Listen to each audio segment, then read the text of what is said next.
الحمد لله وحده لا شريك له والصلاة والسلام على من لا نبي بعده أما بعد فأعوذ بالله من الشيطان الرجيم بسم الله الرحمن الرحيم وآخرين منهم لما يلحقوا بهم صدق الله العظيم اللهم صل على محمد وعلى آل محمد كما صليت على إبراهيم وعلى آل إبراهيم إنك حميد مجيد اللهم بارك على محمد وعلى آل محمد كما باركت على إبراهيم وعلى آل إبراهيم إنك حميد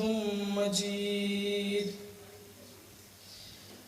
نام محمد سے دلوں کو سرور ملتا ہے، نام محمد سے دلوں کو سرور ملتا ہے، نگاہ فکر کو تازہ شعور ملتا ہے، نصیب کیسا بھی ہو واسطہ احمد کا دے کر، نصیب کیسا بھی ہو وسیلہ محمد کا دے کر، خدا سے جو بھی مانگو ضرور ملتا ہے۔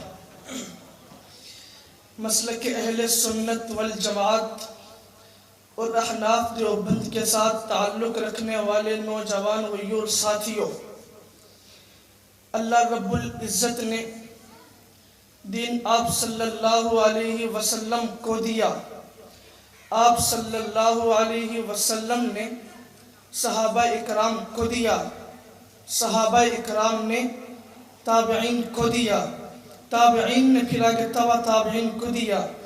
ہم جن شخصیات کو مانتے ہیں ان کی عظمت کا بھرملا اعتراف بھی کرتے ہیں، اگر ان پر کوئی ہلکا سا اشکال کرے اس اشکال کی وجہ سے ہم ان کو چھوڑتے نہیں ہیں، بلکہ ہم ان اعتراض و اشکالات کو چھیڑتے ہیں۔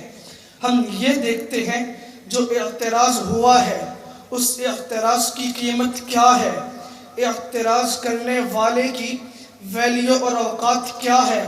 ہمارے ہاں المیہ یہ ہے، ہم جن شخصیات کو مانیں ہلکی سی خبر ان کے خلاف آئے ہم ہاتھ کھینچ لیتے ہیں۔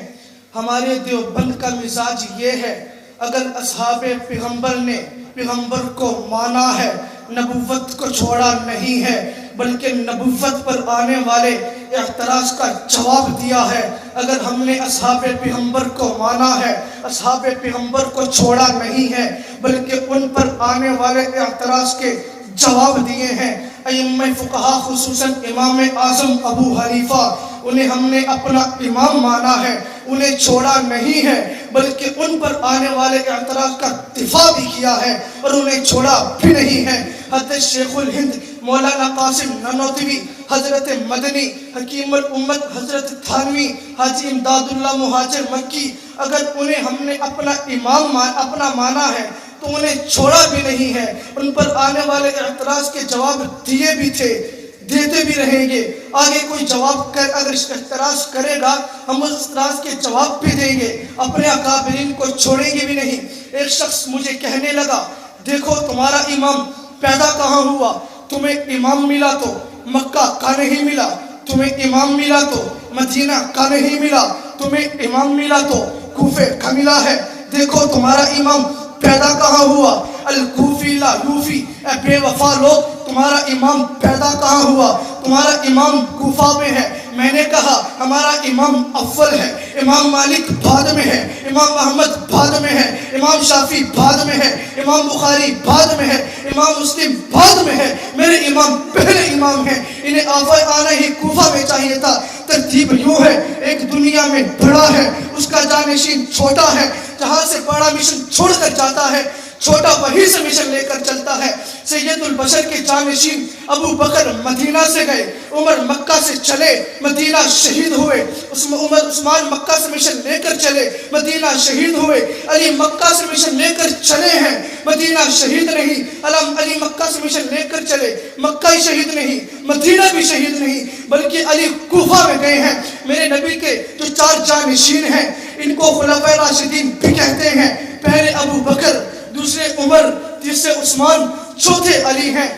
میرے نبی کے جو 4 جانشین آئے ان میں سے ابو بکر مدینہ سے گئے، عمر مکہ سے مشن لے کر چلے ہیں، مدینہ شہید ہوئے، عثمان مکہ سے مشن لے کر چلے، مدینہ شہید ہوئے، علی مکہ سے مشن لے کر چلے، مدینہ شہید نہیں ہے بلکہ کوفہ میں شہید ہیں۔ میرے امام کو پھر مدینہ میں ہی آنا چاہیے تھا، کیونکہ جہاں سے بڑا مشن چھوڑ کر جاتا ہے چھوٹا وہیں سے مشن لے کر چلتا ہے۔ جہاں سے بڑا مشن چھوڑ کر جائے چھوٹا وہیں سے مشن لے کر چلتا ہے۔ حضرت علی جب کوفہ سے گئے تو میرے امام کو پھر کوفہ میں ہی آنا چاہیے تھا۔ میں قسم اٹھا کے کہتا ہوں بحمد اللہ وہ دور گزرا ہے جب اعتراض تھے، جواب دینے والا کوئی نہ تھا۔ اعتراض نبوت پر ہے، جواب ہم نے دیا ہے۔ اعتراض اصحاب پیغمبر پر ہے، جواب ہم نے دیا ہے۔ اعتراض علماء دیوبند پر ہے، جواب ہم نے دیا ہے۔ اعتراض دینی خانقاہ پر ہے، جواب ہم نے دیا ہے۔ اعتراض دینی درسگاہ پر ہے، جواب ہم نے دیا ہے۔ ہم پورے دین کے نبی کے وارث بھی ہیں۔ اگر پورے دین کے نبی کے وارث ہیں پھر کسی بھی دین کے مسئلے پر الزام لگے تو جواب دینا ہمارا فرض ہے۔ ہم نے جواب دیے بھی تھے اور جواب دیتے بھی رہیں گے۔ ایک شخص کہنے لگا تمہارا جہاں امام پیدا ہوا وہ زمین ٹھیک نہیں۔ میں نے کہا کیوں ٹھیک نہیں؟ کہنے لگا جہاں تمہارا امام پیدا ہوا وہاں حسین کا خون گرا۔ میں نے کہا جہاں حسین کا خون گرا اس کا مطلب یہ ہے تجھے حضرت حسین کے خون کی قیمت کا اندازہ ہی نہیں، تجھے حضرت حسین کے خون کی ویلیو کا اندازہ ہی نہیں۔ ہمارے دیوبند کا یہ موقف ہے، حضرت حسین ہمارے بڑے ہیں، آل رسول سے ہیں، ہمارے سر کا تاج بھی ہیں، ہمارا بڑے بھی ہیں۔ میں نے کہا حضرت حسین کے خون کا تجھے اندازہ ہی نہیں۔ ایک عام آدمی ہے، نماز بھی نہیں پڑھتا، چہرے پر داڑھی بھی نہیں ہے، روزہ بھی نہیں رکھتا، اللہ تعالیٰ نے اس کو سعادت دی، میدان جہاد میں چلا گیا، جہاد میں جانے کے بعد شہید ہو گیا۔ تھا عام آدمی، نماز بھی نہیں پڑھتا تھا، چہرے پر داڑھی بھی نہیں تھی، روزہ بھی نہیں رکھتا تھا، عام آدمی تھا، لیکن خون کی اتنی قیمت بنی جس کپڑے پر لگے وہ کپڑا پاک ہو جائے، جس زمین پر گرے وہ زمین پاک ہو جائے، جس بدن پر لگے وہ بدن پاک۔ تھا عام آدمی، خون اتنا قیمتی بنا، زمین پر گرے زمین پاک، بدن پر لگے بدن پاک، جس کپڑے پر لگے وہ کپڑا پاک۔ میں نے کہا میرے امام کو میرے خدا نے جس جگہ پیدا کرنا تھا اس زمین کو پہلے صاف کیا ہے اور صاف بھی خون حسین سے کیا ہے۔ ایک شخص کہنے لگا تم کون ہو؟ میں نے کہا جی حنفی۔ اب مانتے ہیں حنفی ہو کہ نہیں؟ میں نے کہا جی حنفی۔ کہنے لگا تم عجیب لوگ ہو۔ میں نے کہا کیا ہوا؟ کہنے لگا تم نے جس امام کی طرف نسبت کی تم نسبت مرد کی طرف نہیں کر سکے، نسبت کی ہے تو کی بھی عورت کی طرف ہے۔ میں نے کہا وہ کیسے؟ کہنے لگا ابو حنیفہ، اس کا معنی حنیفہ لڑکی کا باپ۔ میں نے کہا صدقے جاواں تیرے علم تو، اگر تجھے علم آتا، تاریخ کا مطالعہ ہوتا، عربی زبان آتی تو یہ غلطی کبھی زندگی میں نہ کرتا، میرے امام سے تو کبھی بھی بغاوت نہ کرتا۔ اس لیے کہ اب ان کے 2 معنی ہیں، نمبر 1 باپ، نمبر 2 اولاد۔ جس طرح ابو ہریرہ، اس کا معنی ابو ہریرہ کا معنی ہریرہ کا باپ نہیں ہے بلکہ ہریرہ والا ہے۔ ابو تراب کا معنی تراب کا باپ نہیں ہے بلکہ مٹی والا ہے۔ ابو بکر کا معنی بکر کا باپ نہیں ہے، دین میں پہل کرنے والا ہے۔ اسی طرح ابو حنیفہ کا معنی حنیفہ لڑکی کا باپ نہیں ہے بلکہ دین حنیف کو لکھنے میں پہل کرنے والا ہے۔ جو دین پہلے لے اور پہلے پھیلائے اسے ابو بکر کہتے ہیں، جو دین پہلے لکھے اور آگے دے اسے امام اعظم ابو حنیفہ کہتے ہیں۔ دین پہلے لے اور پھیلائے یہ مشن ابو بکر صدیق کا ہے، دین پہلے لکھوائے یہ مشن نعمان بن ثابت کا ہے۔ ایک شخص پھر مجھے کہنے لگا ہم تمہاری فقہ بھی نہیں مانتے۔ میں نے کہا کیوں نہیں مانتے؟ کہنے لگا یہ نبی کے دور کی نہیں ہے، یہ بعد کی پیداوار ہے، یہ بدعت ہے۔ میں نے کہا جی ہاں یہ نبی کے دور کی ہے۔ کہنے لگا کیسے تمہارا امام کیا نبی کے دور میں تھا؟ میں نے کہا نہیں تھا۔ کہنے لگا پھر یہ نبی کے دور کی کیسے ہوئی؟ میں نے کہا امام بخاری نبی کے دور میں تھے۔ کہنے لگا نہیں تھے۔ میں نے کہا یہ حدیث نبی کے دور میں تھی؟ کہنے لگا جی تھی۔